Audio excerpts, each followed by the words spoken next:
Bismillahirrahmanirrahim. Assalamualaikum warahmatullahi wabarakatuh. Alhamdulillahilladzi hadana li hadza wa ma kunna linahtadiya laula an hadanallah. Asyhadu an la ilaha illallah wa nashhadu anna Muhammadan abduhu wa rasuluh alladzi la nabiyya wa la rasula ba'dah, amma ba'du. Bapak Ibu jamaah hadirin dan hadirat yang dimuliakan Allah, alhamdulillah kita dipertemukan kembali dalam keadaan sehat walafiat, tak kurang satu apapun. Untuk agenda kita pada hari ini, yakni kajian literasi Islam di kampus untuk pertemuan yang ke-48. Bapak Ibu hadirin dan hadirat yang dimuliakan Allah Subhanahu wa taala, minggu lalu kita sudah memasuki pembahasan terkait hay'ah solat atau sunnah-sunnah dalam solat, di mana sunnah-sunnah dalam solat itu ada 15 dan kita telah menyelesaikan 5 di antaranya. Kita ulangi sedikit poin 1 sampai 5. Yang pertama adalah sunnah ketika solat itu mengangkat kedua tangan saat takbiratul ihram, saat akan ruku, dan saat bangkit dari ruku. Yang pertama. Yang kedua, meletakkan tangan kanan di atas tangan kiri. Yang ketiga, membaca doa tawajjuh atau iftitah, Allahumma ba'id atau Allahu akbar kabira dan sejenisnya.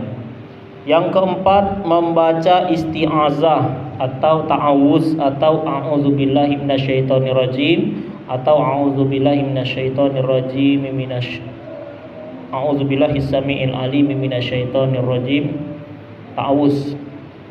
Dan yang kelima adalah mengeraskan bacaan pada tempatnya. Kapan saja? Pertama saat rakaat pertama dan kedua pada subuh, maghrib, dan isya. Baik, itu poin yang telah kita bahas minggu lalu. Kira-kira sampai di sini bisa dipahami Bapak Ibu atau ada yang ingin didiskusikan? Lanjut. Baik. Hari ini kita akan melanjutkan sunnah yang keenam saat kita sholat. Yang keenam adalah memelankan bacaan pada tempatnya, yakni semua rakaat zuhur dan asar, serta rakaat ketiga maghrib dan rakaat ketiga dan keempat di sholat isya.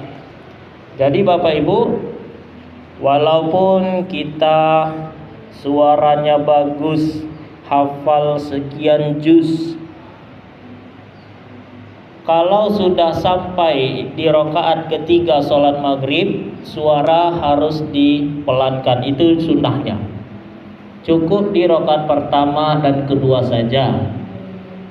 Lain halnya dengan sholat subuh, full 2 rakaat itu jahar atau kencang. Pun begitu juga dengan isya. Sholat isya rakaat pertama dan yang kedua jahar, 3 dan 4 itu sir, kecil suaranya. Nah, itu poin yang ke-6. Sampai di sini ada yang tanyakan Bapak Ibu? Baik. Kemudian poin yang ke-7 adalah mengucapkan amin setelah Al-Fatihah. Nah, jadi amin ghairil maghdubi alaihim waladdallin. Kalau sama amin. Itu hukumnya sunnah hay'ah, tapi sunnahnya ini yang ditekankan, maksudnya lebih dari sunnah yang biasa. Dan ini tentunya kita telah maklum, telah mengetahui dan kita praktekkan sehari-hari. Tapi lain halnya kalau sholat yang sir, zuhur, asar, tak memungkinkan kita mengucapkan amin. Karena apa? Karena kita tak mendengarkan sumber suara dari sang imam. Pun begitu juga dengan kita. Tapi kalau kita ketahuilah gitu ya, kalau kita itu ya bisa kita mengangkatnya ya. Amin juga tapi tak jahar. Baik. Itu terkait poin yang ketujuh, amin setelah membaca Al-Fatihah. Kalau surat-surat lain gimana? Surat lain tidak berlaku Bapak Ibu ya. Jadi cukup hanya di setelah Al-Fatihah saja. Itu yang ketujuh. Kemudian yang kedelapan adalah membaca surat lain setelah Al-Fatihah. Nah ini ya, surat lain setelah Al-Fatihah.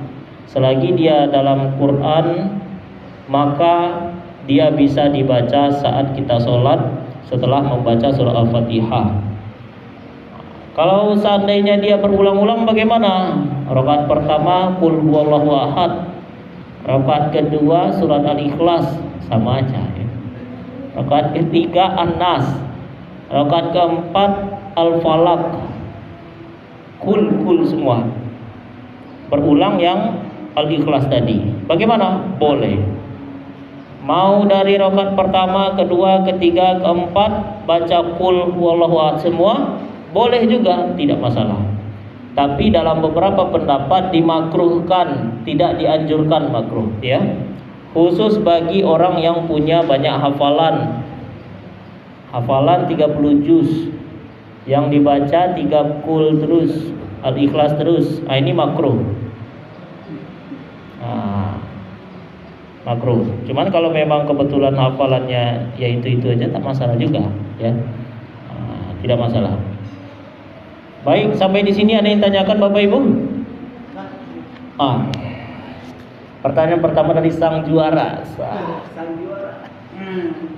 Yang ditanya Ustaz, sang kita mau kan imam kan membacakan kalau itu amin kan. Sudah itu kan imam kan baca ayat lain, sedangkan kita kan baca ayat Al-Fatihah. Kalau dia malah kalau terlalu waktu itu baca amin tadi, itu biasa. Baik, pertanyaan yang bagus ya. Jadi Al-Fatihahnya berulang. Al-Fatihahnya berulang. Bukan. Setelah imam. Imam kan sudah baca ayat, kan amin kan? Ya. Imam kan baca ayat lain. Kita kan baca Al-Fatihah.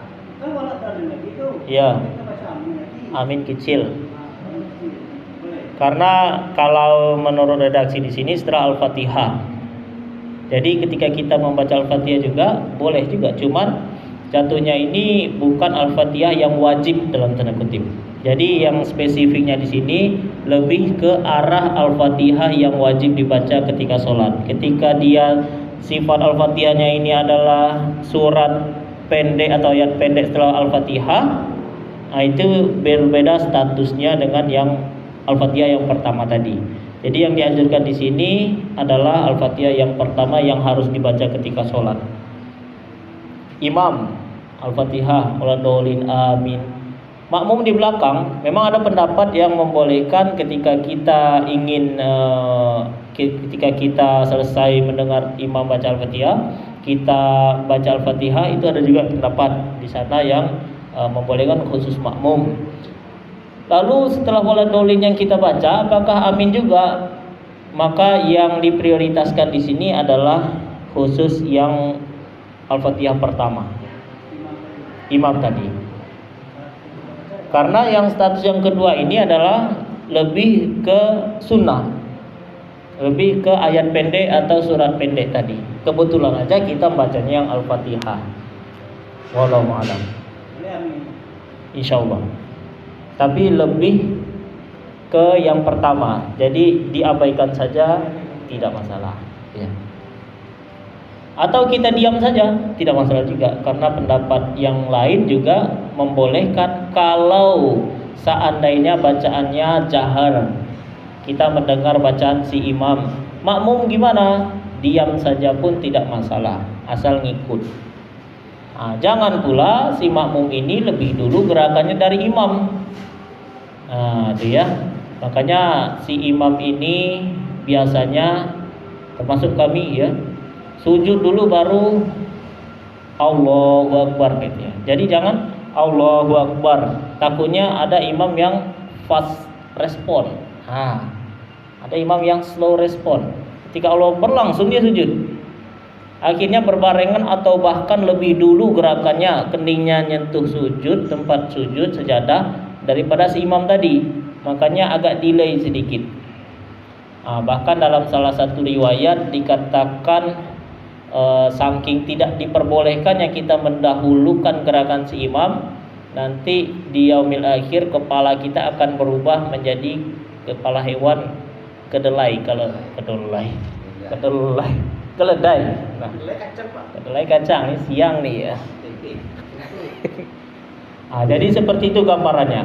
Jangan sampai kita mendahului gerakan imam. Termasuk posisi sang imam. Imam itu kalau seandainya kita berjamaah jelas makmum di belakang. Kalaupun agak jauh tetap dia harus berada di saf setelah imam. Tak boleh sejajar atau bahkan lebih awal. Sejajar boleh tapi tumitnya itu sama dengan imam, itu sudah paling mepet. Kalaupun kebetulan imamnya pendek, kakinya batas ini, makmumnya tadi karena cuma berdua ya, ada pendapat yang membolehkan kita setara. Cuman banyak yang agak mundur dikit, agak 1 jengkal gitu ya.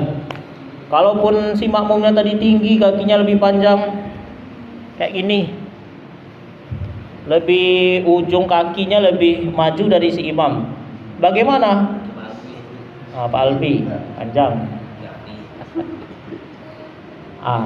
Kalau seandainya sebatas kuku yang lebih dulu daripada si imam, sementara tumitnya masih sama, maka itu diperbolehkan. Karena acuannya adalah tumit, bukan ujung kaki. Makanya lebih utama itu barangkali untuk jaga-jaga agak mundur aja nih. Nah itu ya. Baik, sampai di sini. Oke Pak, ada yang tanyakan lagi kira-kira?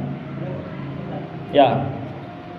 Kemarin waktu salat subuh kan imam kan tidak membacakan doa kunut, sedangkan makmum ini sendirian baca doa kunut. Dan orang kan sebelumnya kan cukup sujud. Imam sendiri ini tidak ikut imam. Makmum tidak ikut imam. Mana tuh Ustaz? Dewe baca doa kunut. Ya. Aduh, padahal bapak tuh di pesantren kan? Iya. Pesantren, pesantren. Jadi itu lanjut ya. Ada tahu sendiri yang doa kunut. Berarti tak? Bagaimana kalau makmumnya tidak mengikuti imam dalam salah satu gerakan? Maka kaidahnya adalah idza qanatal imam faqanata wa illam fala.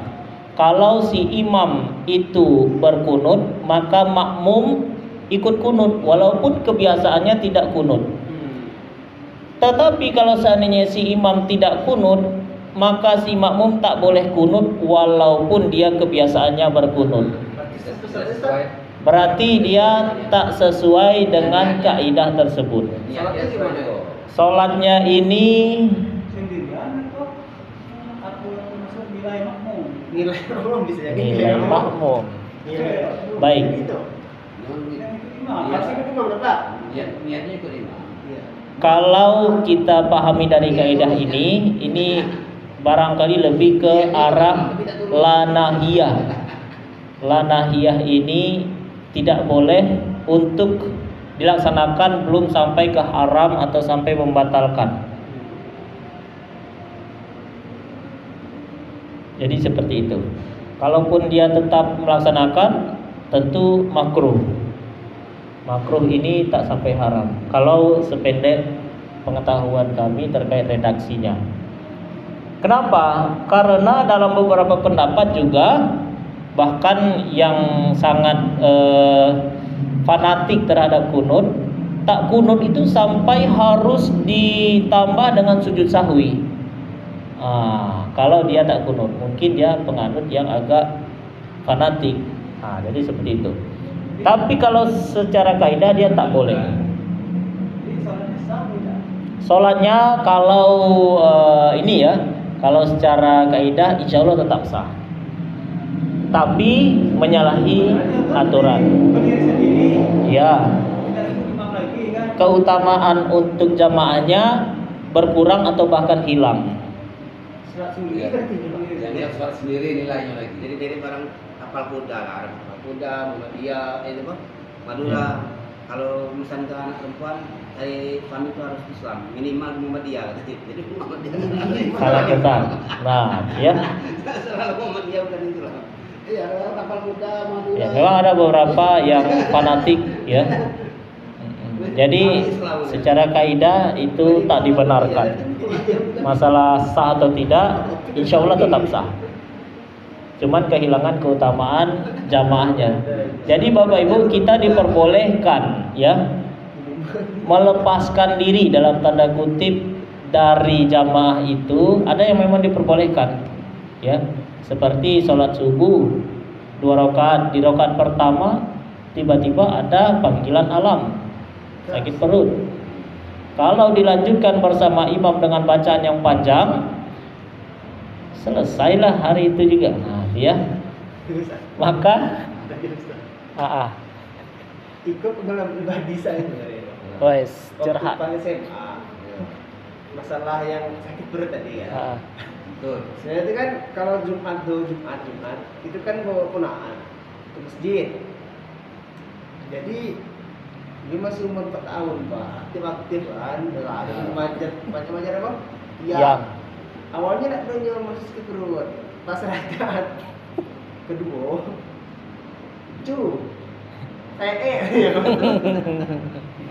karena saya sholat, saya kira bisa nahan kan.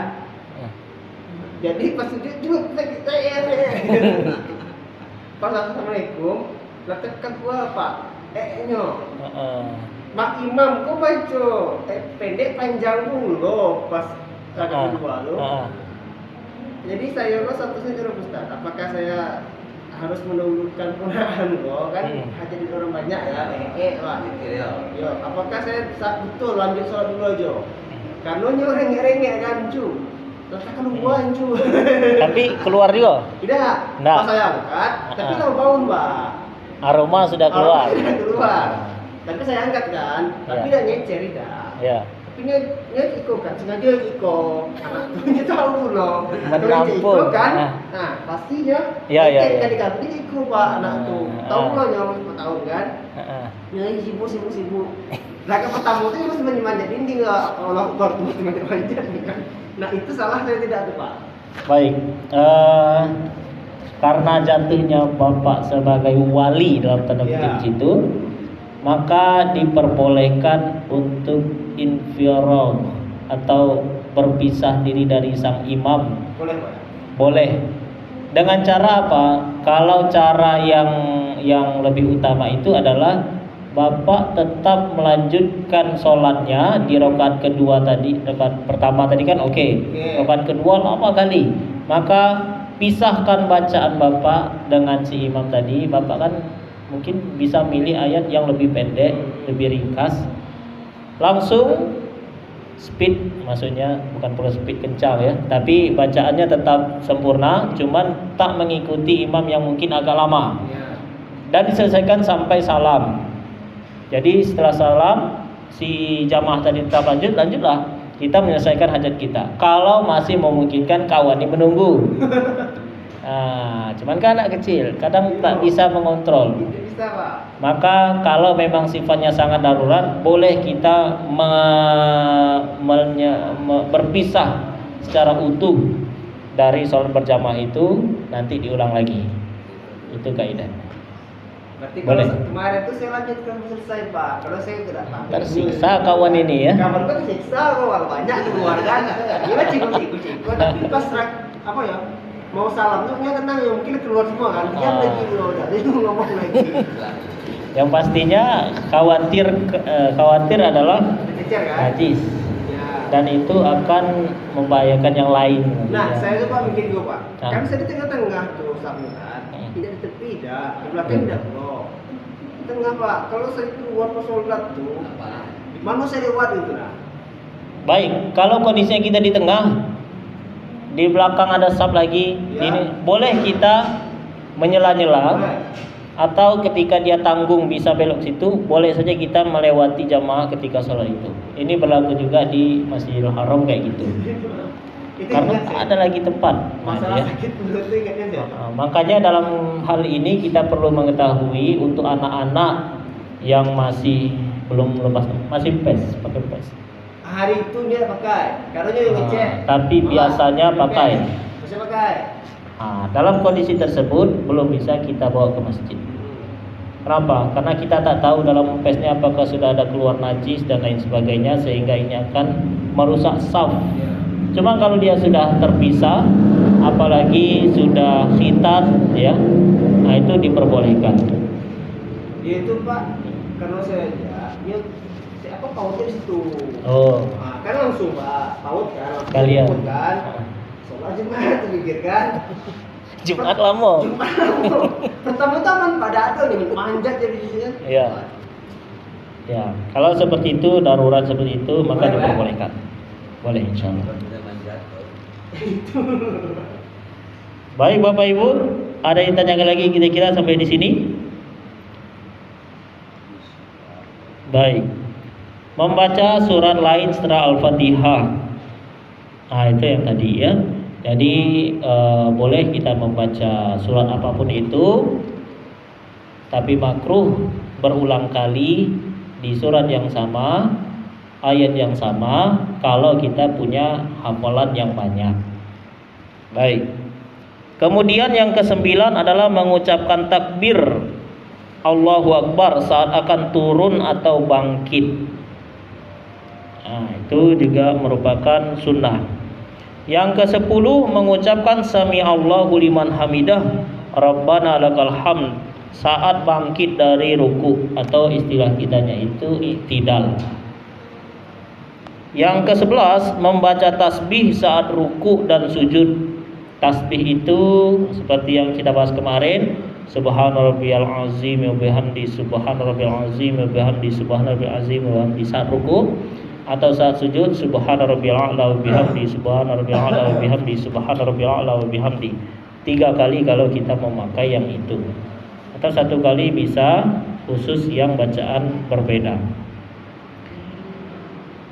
Sedangnya minimalnya 3, sedangnya 5, banyaknya 7. Lebih dari itu makruh tasbih tersebut. Baik, masih nyambung Bapak Ibu? Iya. Ya. Luar biasa. Imam membaca ayat panjang, nggak tahu sampai pertengahan, putusannya kelupaan. Jadi langsung ruku dia. Allah. Apa boleh? Baik. Satu surat surat. Kalau lupa, maka kita boleh melihat dulu apakah ayatnya ini sudah lebih dari 1 ayat, artinya lupanya di ayat yang kedua, atau 1 ayat itulah, karena ada 1 ayat itu dari ujung atas halaman sampai ujung bawah halaman, itu cuma 1 ayat, lupanya di tengah-tengah, jadi belum sempurna 1 ayat, baru setengah ayat. Gimana sikap dia? Bukan dekat. Misalkan ini nggak sampai kan? Seperti misalnya kalau wahad, kita hampir ujung itu, kan? Hampir akhir ayat atau bagian ayat atas. Lupa. Kan bisa lagi lanjutkan itu. Baik. Ada berapa alasan imam? Iya. Langsung sujud. Baik. Kalau lupanya seperti itu, artinya sudah dapat 1 ayat minimal. Kan qul huwallahu ahad, Allahus samad, lam yalid wa lam yulad wa lam yakul lahu kufuwan ahad. Ayat yang keempat ini walam yalid lupa. Mau sujud dia langsung diperbolehkan, karena apa? Sudah dapat 3. Cuman kalau mau lebih baiknya baca surat lain yang dia lebih hafal dari itu. Artinya tidak disempurnakan. Pakai bismillah. Pakai bismillah lagi, ulang lagi bismillah. Artinya reset. Kalaupun tidak masalah. Kalaupun tidak baca pun tidak masalah. Artinya apa? Tidak setara levelnya kayak Al-Fatihah tadi. Al-Fatihah itu memang rukun, harus dibaca. Baik Bapak Ibu, ada lagi kira-kira? Baik, rasanya sampai sini dulu Bapak Ibu ya. Ini kita sudah sampai di poin ke-11.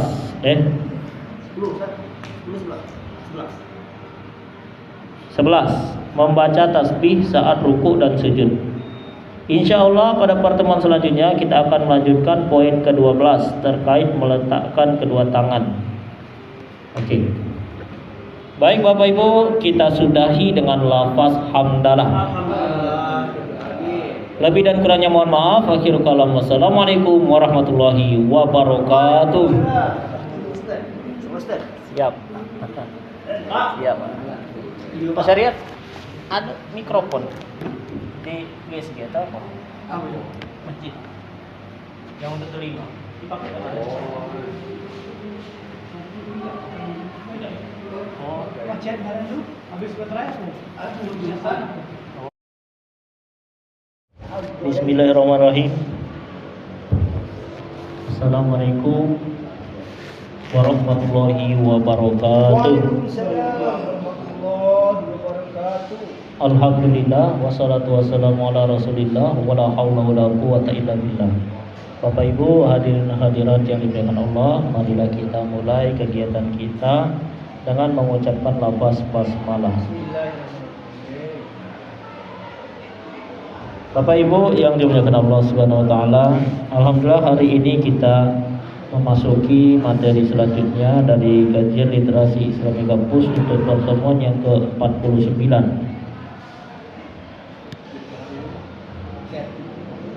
Pertemuan sebelumnya kita telah membahas terkait hay'ah sholat atau sunnah-sunnah dalam sholat. Terakhir kita sampai di poin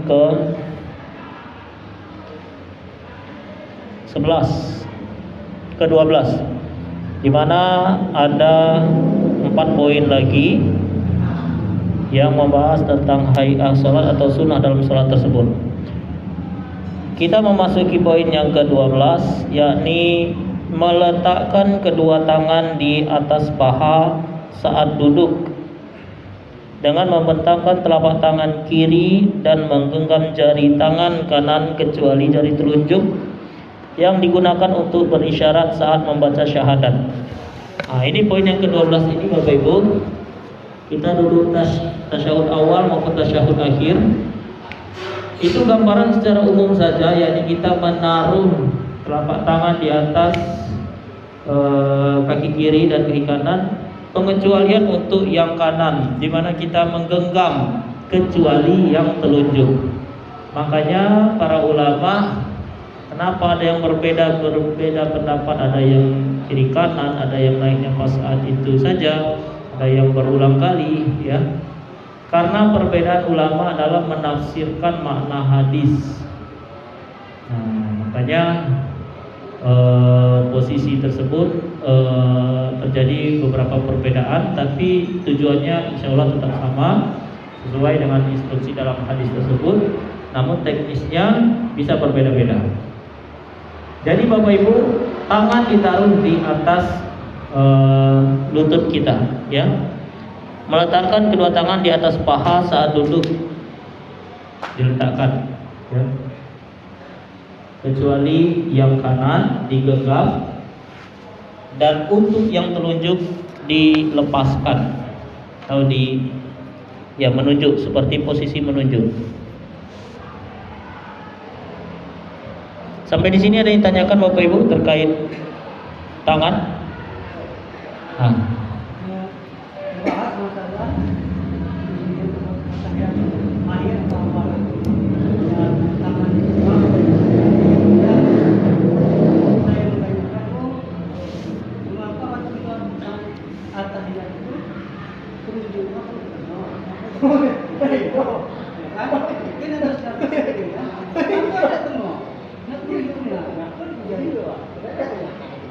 Baik.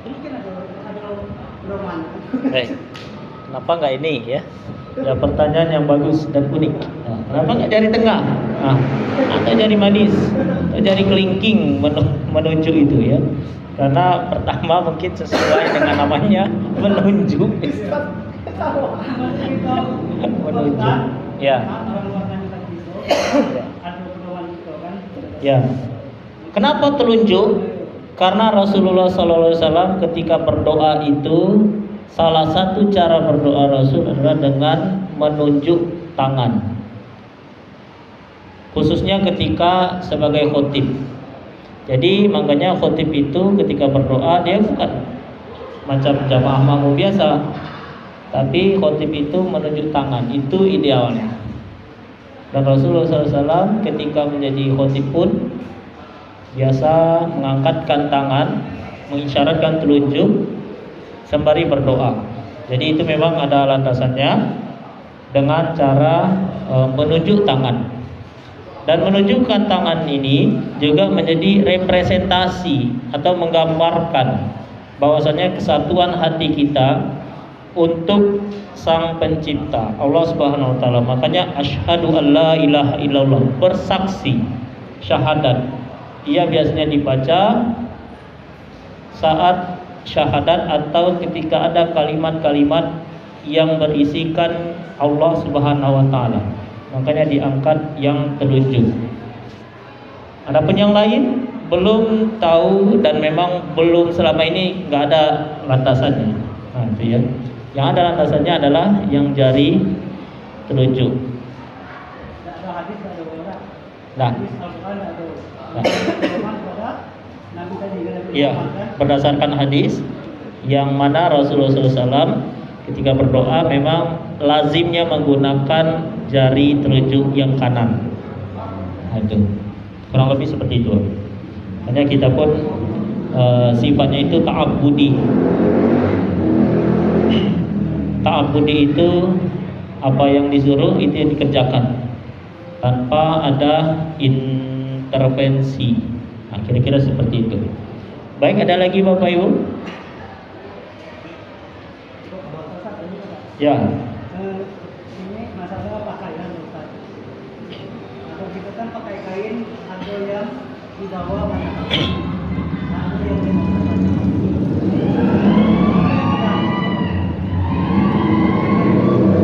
Baik, terkait pakaian khususnya ketika sholat ya. Ketika sholat itu ada kawan ini di bawah mata kaki, ada di atas mata kaki.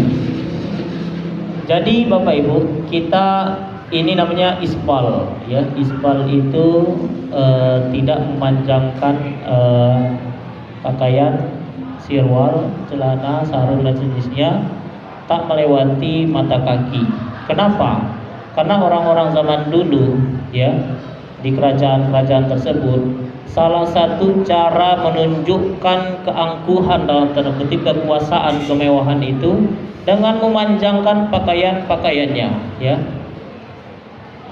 Manjar saibahu khuyala. Yang tak boleh itu adalah ketika memanjangkan pakaian tersebut lewat dari mata kaki itu dengan tujuan kesombongan. Jadi seperti itu dasarnya. Sehingga ini memberikan pengaruh, wabil khusus saat kita sholat, maka tak boleh lewat dari mata kaki. Tapi tak sampai levelnya ke haram kalau tak diiringi dengan niat kesombongan. Karena kadang-kadang kita sudah berusaha akan hal tersebut, dan bahkan terkait teknis gimana jangan sampai lewat dari mata kaki pun masih perbedaan pendapat. Apakah hanya digulung? Karena digulung juga tak boleh katanya kayak gitu ya. Jadi memang harus murni batas itulah dia. Nah, jadi bukan hanya khusus ketika sholat digulung atau macam mana. Setidaknya kita sudah ada usaha untuk tak melewati mata kaki, terlebih ketika niat kita memang bukan karena kesombongan. Jadi seperti itu.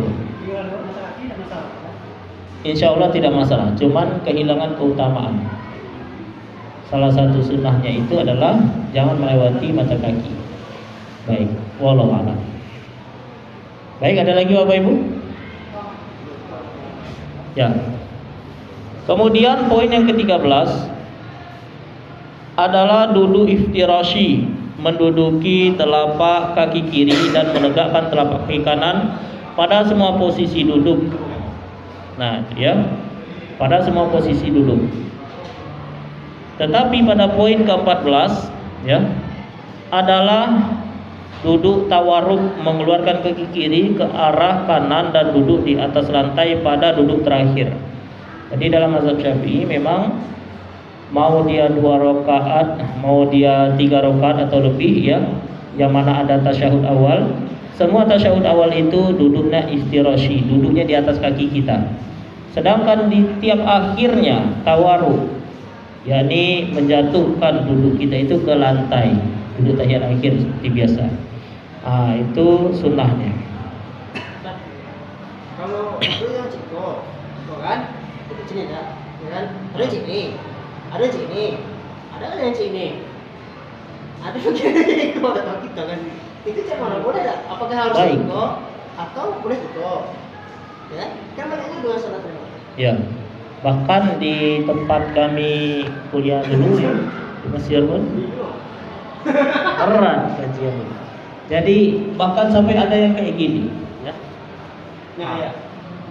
Dia nggak duduk. Jadi setelah kami konfirmasi dan itu hampir merata, ternyata orang tersebut ada sakitnya. Kalau dulu berimpik kayak gitu, takutnya ada yang kelepasan. Gitu. Lalu bagaimana kalau seandainya dia duduk juga, tapi berbeda-beda teknisnya? Maka yang pada umumnya diketahui itu adalah seperti ini. Kenapa? Karena salah satu atau ini ya, jari kita itu juga diutamakan tetap menghadap ke kiblat. Makanya kalau kayak gini mana bisa? Jari ke belakang. Kalau kayak gini, yang kanan ini jari masih posisi menghadap kiblat. Makanya sujud itu kayak gini, nggak kayak gini. Kembali kawan, ya. Jadi tetap lurus semua diusahakan. Ya. Ini lebih ke teknis dan kita pada umumnya menerapkan yang seperti itu. Baik, ada lagi kira-kira Bapak Ibu? Siap. Ya.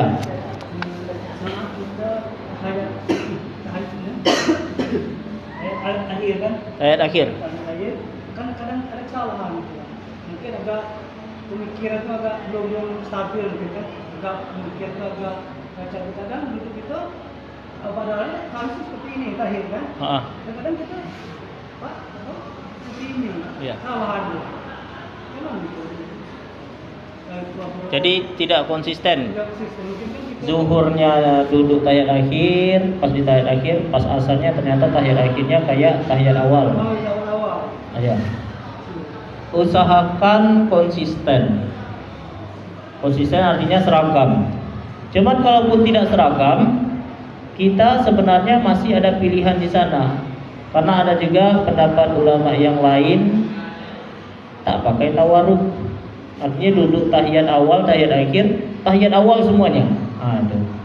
Duduknya tidak jatuh semua kita ke lantai.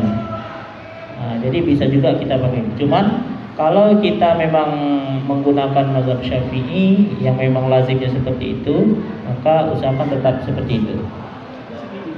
Ya, tahiyat akhir.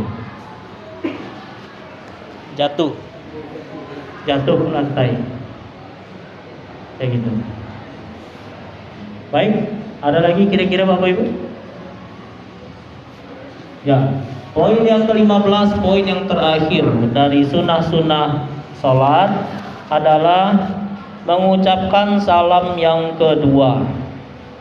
Salam itu kita biasanya Assalamualaikum warahmatullahi, Assalamualaikum warahmatullahi. Jadi yang wajibnya itu adalah yang pertama, Assalamualaikum warahmatullahi, dan langsung mau pergi nggak masalah. Tapi kalau kita mau menambahkan salam yang kedua, Assalamualaikum warahmatullahi, yang ke kiri, itu kita mendapatkan pahala sunnah. Makanya kalau kita lihat di Masjidil Haram, orang sholat di depan Ka'bah, ya, biasanya hanya salamnya satu kali langsung berdiri, berebut untuk mencium Hajar Aswad. Boleh kayak gitu? Boleh. Kenapa? Karena salam yang kedua itu hukumnya sunnah. Kalau kita ikuti salam kedua di sana, kawanlah duluan situ. Lebih dulu. Makanya Hajar Aswad apalagi di musim haji dan sejenisnya itu sulit. Makanya ketika ada kesempatan mereka ada celah di salam yang kedua, tidak di ini, langsung bergegas, tak masalah. Asal jangan lebih dulu dari imam.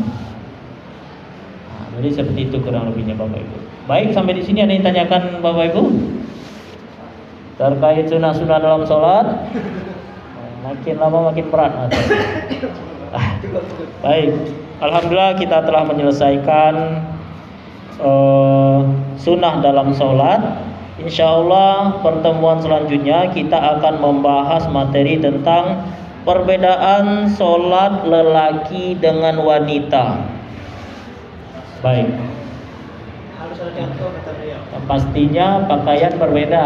Laki-laki pakai mukena, ya. Baik, kita sudahi dengan lafaz hamdalah. Alhamdulillah. Lebih dan kurangnya mohon maaf. Akhirul kalam. Wassalamualaikum warahmatullahi wabarakatuh.